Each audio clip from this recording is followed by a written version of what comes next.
মানে আমার জীবনের মতনই আমার এই ফুল গাছের অবস্থা। মানে দেখো, কোনো রস নেই, কষ নেই। এই কুঁড়িগুলোর কী অবস্থা, এগুলো বাঁচবে কি না তারও ঠিক নেই। মানে এমন খরার দিন, একটা টানের দিন না, এই গাছগুলো জল না দিলে এগুলোর দিকে আর তাকানো যায় না।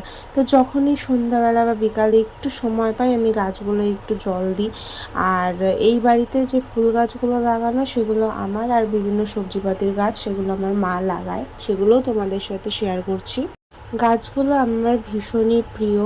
আর এই দেখো, দেখতেই পাচ্ছ সবজি গাছে সবজিও ধরেছে। এখানে উচ্ছে গাছটা তোমাদের সাথে দেখালাম। আর এগুলো হচ্ছে শীতের ফুল গাছ, এখনও একটা দুটো করে ফুল এরা দিয়েই চলেছে। আমার স্থলবদ্ধ গাছ।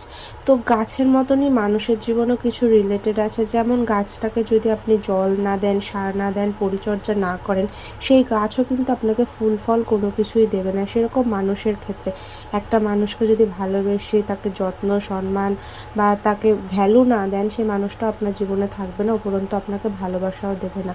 তো এখানে আমরা এই পরিবেশ থেকেও কিছু শিক্ষা পাই, যে হ্যাঁ, কিছু দিলেই তবে কিছু ফেরত পাওয়া যায়। তো দেখতে পাচ্ছ এখানে আমাদের সবজি বাগানটাও তোমাদের সাথে শেয়ার করলাম। মানে এই ঘন জঙ্গলের মধ্যে আমার একটা ছোট্ট বাড়ি, আর এখানে উপরি পাওনা হিসাবে ছিল এই একটা বেলি ফুলের ছোট্ট কুঁড়ি। এইটা মানে সবেই ফুটবে ফুটবে। তো আমার ভীষণ বেলি ফুল ভালো লাগে। তোমাদের কার কার পছন্দ অবশ্যই কমেন্ট করে জানাও। তো চলো, দেখা হবে পরের ভিডিওতে। ততক্ষণ সবাই ভালো থেকো, সুস্থ থেকো।